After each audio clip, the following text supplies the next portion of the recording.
Hey, okay, so I got triggered. First of all, what is it about uh, diagnosing people from history? I don't understand that.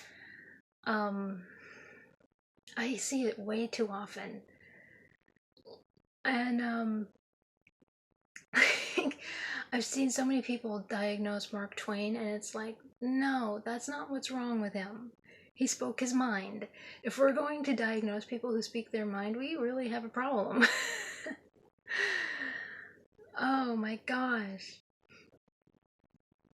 I don't get what this obsession is, but you need to calm down. I swear, I mean, people just want to medicate the hell out of people, and it's like, no, that's not what's wrong with them. They're just opinionated. So anyway, so what really just got me going was I saw somebody talk about how the characters in Winnie the Pooh symbolize things like narcissism and depression and, anxiety and all that. I've seen this go around so many times, but really? I mean, this is like with Lewis Carroll. People still think that that's about drugs, and it's like, no, he's a mathematician. It's a chess game. Oh, he may have been taking drugs, but sign of the times. Edgar Allan Poe was taking drugs. Okay, so A. Milne, Alan Alexander Milne. He was an author, and it seems like the only thing that people know about is that he was the author of Winnie the Pooh. He did write other things, so we're gonna get into it. He fought in World War I, he fought in World War II, and he wrote about it. His nonfiction books are all about his experience in the wars. I'm not gonna get too much into detail about like his writing and everything like that, or his life. One of his teachers when he was in school was H.G. Wells, who is known for The Time Machine. And he was a cricket player, and he was on a team that also had writers, like the author of Peter Pan, and I'm blanking on the name right now, and Arthur Conan Doyle, and several other names were part of this. And I mean, so he wrote articles for a humor magazine in Britain known as Punch. So he wrote a few articles. He also wrote newspaper articles. He wrote short stories for children, and he wrote poetry, and he wrote like children's poetry. He also wrote other poetry, but he wrote plays and he wrote screenplays. So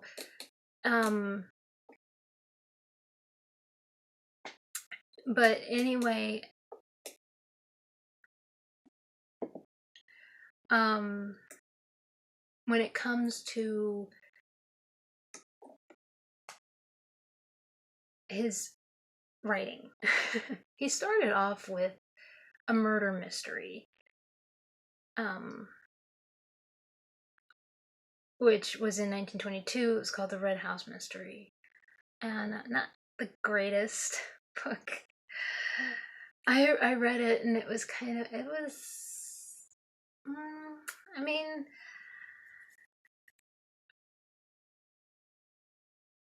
now then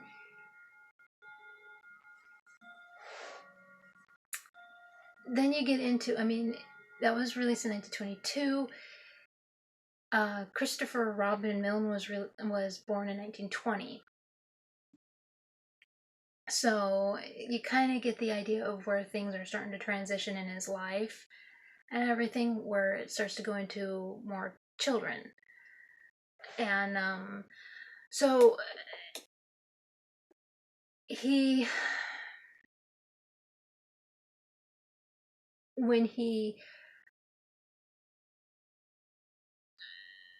went into the idea of writing Winnie the Pooh. Now, here's first of all, I know that there's like this whole thing about Winnie the Pooh being female. I don't know why this whole gender thing has to be a thing for kids, something or other. I don't know. I don't know why that's even a. But Christopher Robin's stuffed animal, originally named Edward, was renamed Winnie after a Canadian black bear named Winnie after Winnipeg, was used as a military mascot in World War I and left to the London Zoo during the war. So, there are pictures of course, Christopher Robin at the zoo with this bear.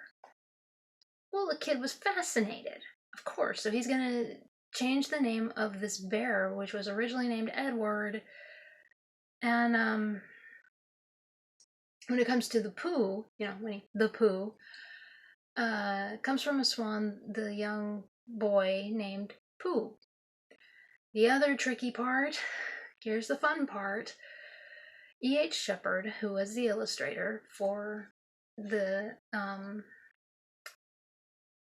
stories, illustrated the original Pooh books using his own son's bear, Growler. So when you look at those illustrations, it is not Edward/Winnie. It's Growler. So you're looking at Growler, not Edward/Winnie. The other characters are based off of his toy, of course, Christopher Robin's toys, such as Piglet, Eeyore, Kangaroo, and Tigger. Two more characters, Rabbit and Owl, were created by Milne's imagination. Imagination. This is the thing that, oh my heavens, I don't know why this is such a foreign idea. The point of the stories that I've always thought is that, especially when Walt Disney did his movies, is you have a boy who is imagining his toys being real. And he's playing with them in this 100-acre wood. I gotta stop talking with my hands. I keep hitting stuff. So yeah, I mean, imagination. I don't know why this is so frustrating to everyone. I mean, why this is such a weird concept that a little boy, a dad, came up with the story of his little boy,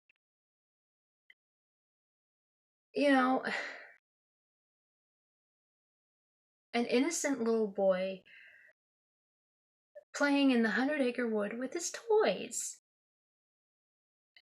And having a childhood.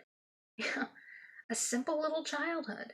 I mean, I always would sit in my room and do stuff like that. And oh my gosh, the idea that one is depression, one is not. No, there was nothing like that. Absolutely not. There was no secret symbolism or anything like that. Just quit it. No. But I will tell you this about it.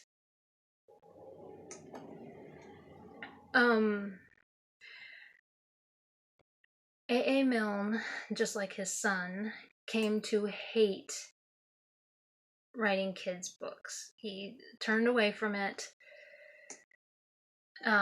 Like it says here, the success of his children's books was to become a source of considerable annoyance to A.A. Milne. originally his aim was to write whatever he pleased, and who had until then found a ready audience for each change of direction. I mean, he wrote articles for a magazine, he wrote articles in the newspaper, he wrote nonfiction, plays, screenplays, and he was doing really well. And then he wrote these children's, the children's books and poetry and everything. And it was a huge success. So how come he couldn't just turn away from that and just move on like he had always done before? It wasn't happening. And he had made a considerable reputation as a playwright, like his idol J.M. Barrie, who is the author of Peter Pan. On both sides of the Atlantic, he had produced a witty piece of detective writing in The Red House Mystery, although he was severely criticized for the implausibility of its plot. Yeah, I do have to say, that's what, I mean, But once Milne had, in his own words, said goodbye to all that, he had no intention of producing any reworkings lacking in originality, given that one of the sources of inspiration, his son, was growing older. And he also stopped writing children's books, especially Winnie the Pooh, because of the fame Christopher was exposed to. And so, I mean, it just, I already talked about in the video with Christopher Robin how much it just destroyed the father-son relationship, and which is heartbreaking, really. That a fiction story that is just so sweet, and a story that a dad wrote for his son could just tear them apart like that. So, but honestly, there is no secret symbolism of depression and all of that. No, it's just, it's just, even when I was a kid, it was just about this boy who is imagining himself with his stuffed animals, pretending they are real so that they could go on little adventures. Why is it so hard to understand? Why is imagination considered so forbidden? Oh my gosh. So anyway, no, there's no. And especially when A.A. Milne made up two characters, which were the two, Rabbit and Owl. He made those up. And that's why you don't see um those two stuffed animals. Because they don't exist, because he made them up. But so yeah, this was, for as much as we love Winnie the Pooh even now, it was a thorn in his side. And because he had always been able to move around in literature and couldn't do it after Winnie the Pooh, and it had destroyed his relationship with his son. But Ken, why does that have? No, there's no. It's just about a boy who is pretending little adventures with his stuffed animals, pretending they're real, and they just go off and have fun. Every kid does it. At least when I was a kid, I was always pretending that my stuffed animals were real, and we were doing fun things. I remember fashioning a boat out of my sheets, and we were pirates and everything. Yeah, I don't understand why you have to slap on the idea that this one is depression, this one is anxiety, this one is narcissism. Stop being such an adult. It's for children. Oh my gosh, let them be children. Don't let them worry about that. Anyway, yeah, so I was triggered, and cuz A. Milne gave us such a wonderful character in literature. Don't do that. Okay? Honestly.